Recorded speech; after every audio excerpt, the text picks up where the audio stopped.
Hello everyone, back again with movie and tune recap. Today, I'm going to explain a Swedish supernatural horror film from 2020, titled The Evil Next Door. Spoilers ahead, so watch out and take care. The movie begins with a distressed woman searching her dark house for a missing child named Kim. Suddenly, she hears Kim screaming for help as he is dragged away by a supernatural force and locked inside a room. Desperate, she struggles to open the door, and when it finally opens, Kim is nowhere to be found, leaving her devastated and in tears. The scene then shifts to Fredrik, a single father, his 5-year-old son Lucas, and his girlfriend Sharon as they travel to inspect a house they are considering buying. At a gas station, Lucas asks Sharon if she will become his mother once they move into the new house. He then asks if she will die like his biological mother, a question that leaves Sharon visibly shaken. After a long drive, they arrive at the property and meet the realtor, who is waiting for them. The house is a duplex, and Sharon asks whether anyone lives next door, and the realtor informs her that the neighboring unit is empty. As they enter the house, Lucas stares at something unseen before his father calls him over. While the realtor tells Fredrik and Sharon about the house, Lucas wanders upstairs to explore on his own. He eventually reaches a room where a door suddenly opens by itself, and as he steps inside, a ghostly boy briefly appears behind him but vanishes when Fredrik enters the room. Lucas tells his father that a boy once lived here, and Fredrik responds by saying that the room will be his new bedroom. In the end, Fredrik and Sharon decide to purchase the house, and on September 26th, they move into their new home. While unpacking, Sharon comes across a photograph of Lucas and his mother, which makes her emotional. Later, she decides to explore the house and discovers an attic that has been boarded up, and as she removes the wooden boards, Lucas is seen staring up at the attic. Sharon climbs the ladder to take a look inside and notices an opening that appears to connect to the neighboring house through the attic, and before she can investigate further, Fredrik calls her over. He informs her that he will be spending weeknights away for a while because of his new job, leaving Sharon and Lucas alone in the house. Although he is unhappy about the arrangement, Sharon encourages him to accept it, assuring him that she and Lucas will be fine. That night, as Fredrik tucks Lucas into bed, the two sing a song that Lucas's mother used to sing to him every night, and the moment leaves Sharon feeling emotional. On October 5th, Fredrik says goodbye to Sharon and Lucas, promising that he will see them again in a few days before leaving. Later, while Lucas is playing in the backyard, a ball suddenly rolls toward him from the neighboring property. He picks it up and throws it back through the hole it came from, but the ball rolls back to him. He throws it back a second time, and this time it does not return. Curious, Lucas crawls through the hole and ends up in the neighboring yard, where he notices something in a window and stares at it. That night, while working downstairs, Sharon hears Lucas talking to someone through the wall that connects the two houses. She asks him what he is doing, but Lucas insists that he is doing nothing, and Sharon then tells him that it is time for bed.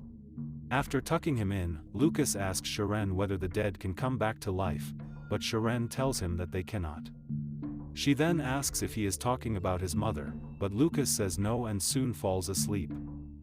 Later, Sharon calls Fredrik and tells him that Lucas is still talking about his deceased mother, and she worries that Lucas may never fully accept her.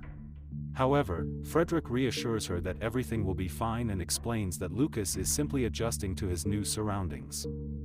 On October 7th, Sharon is working on her computer when she goes into the kitchen and begins hearing strange noises coming from the wall that separates their house from the neighboring unit. She presses her ear against the wall but hears nothing, and suddenly, the telephone rings.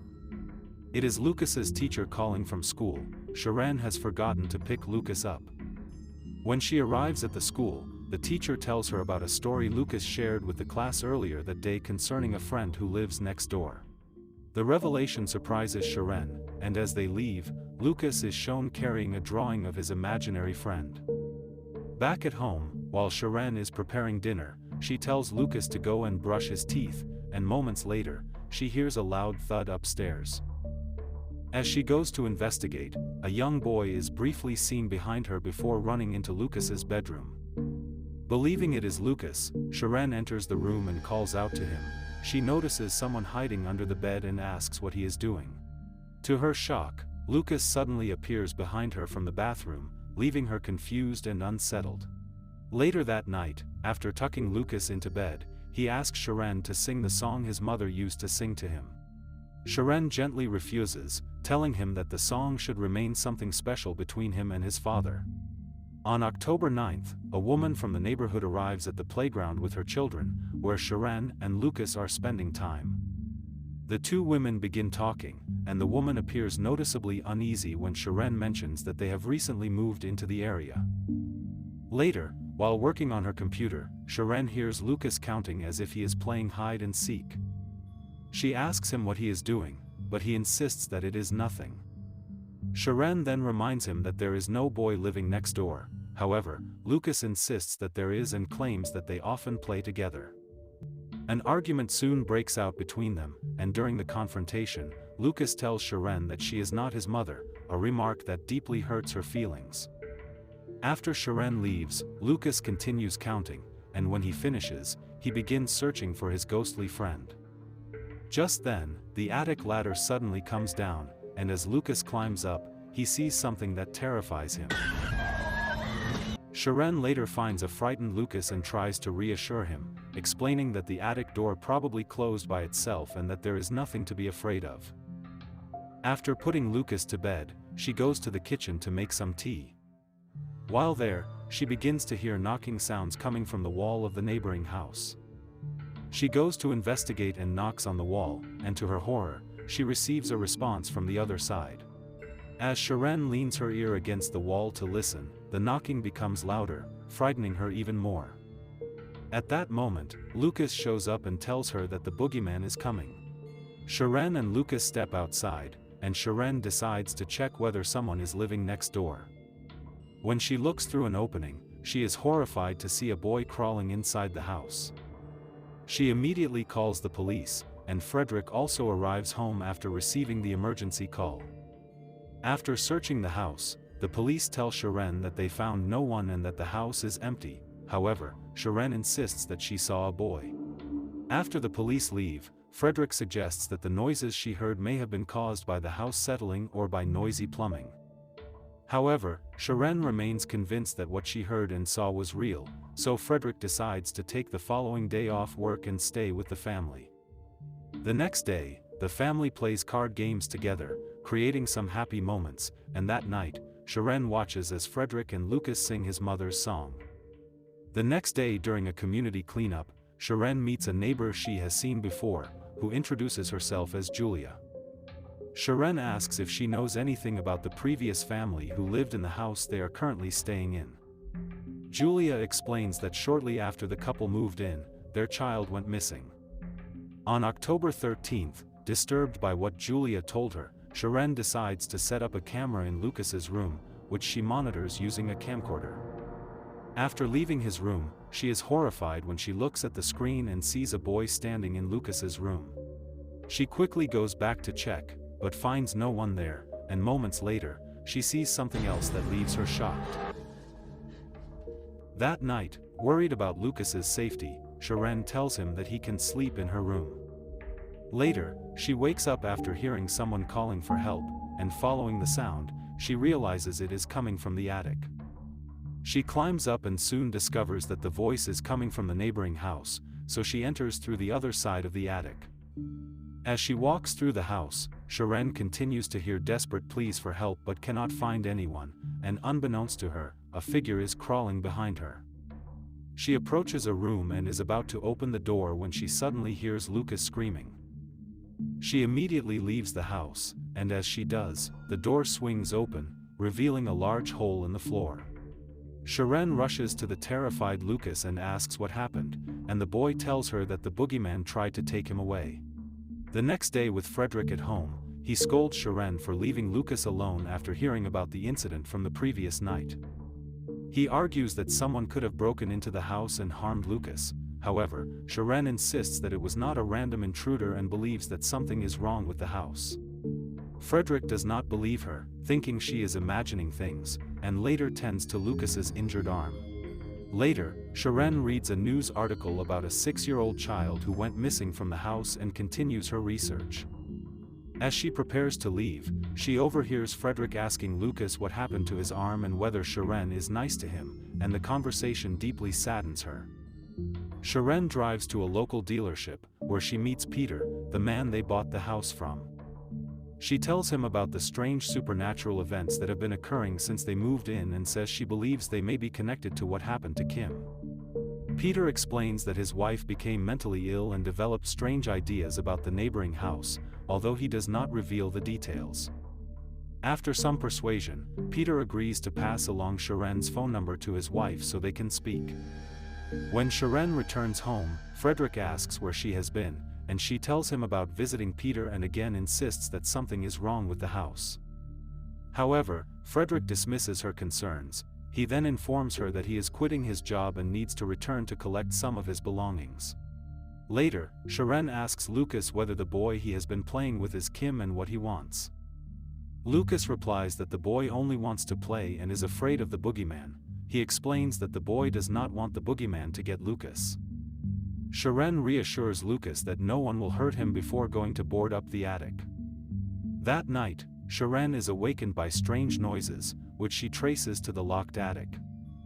As the sounds grow louder, she rushes back to her room, where she finds that Lucas is also awake and terrified. Arming herself with a hammer, Sharon prepares to investigate, but moments later, she hears footsteps approaching the room. However, the footsteps suddenly stop, and when she opens the door, she finds no one there. Soon, she begins hearing noises coming from downstairs and goes to investigate, calling out to Kim, and just then, she is startled by the appearance of the ghostly boy. Suddenly, she hears Lucas screaming, and a mysterious force is dragging him toward the attic, but Sharon rushes upstairs and manages to rescue him.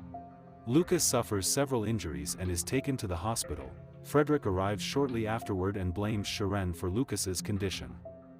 On October 15th, Sharon has had enough of Frederick's constant accusations that she is responsible for hurting Lucas. She decides to leave, but not before warning Frederick not to leave Lucas alone. Shortly afterward, Sharon receives a call from an unknown number, and the caller turns out to be Peter's wife, Jenny.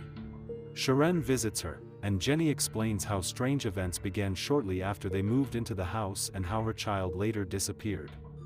Sharon is shocked to learn that Kim was actually Jenny's child who went missing, and not the ghostly boy she had been calling Kim. Jenny then reveals that the ghost boy is responsible for her daughter's disappearance.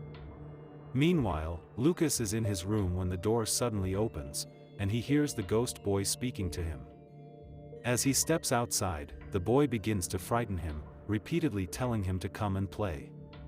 Sharon later arrives at the house to share her findings with Frederick, but they are suddenly interrupted by Lucas's screams. They discover that he is being dragged toward the attic, and Frederick attempts to rescue him, but the ghost boy causes him to fall from the attic, leaving him unconscious. Determined to save Lucas, Sharon follows him into the neighboring house, and as she searches for him, the ghost boy appears behind her. Moments later, he drags Lucas into the large hole, but Sharon manages to stop the door from locking shut. She jumps into the hole and finds herself inside a tunnel, and while searching for Lucas, she sees the ghost boy crawling past her. As the boy begins crawling toward her, a terrified Sharon tries to escape through a hole in the tunnel, but she is dragged back. When she regains consciousness, she finds Lucas lying unconscious beside the ghost boy. The boy taunts Sharon, but she firmly tells him that she is not afraid of him.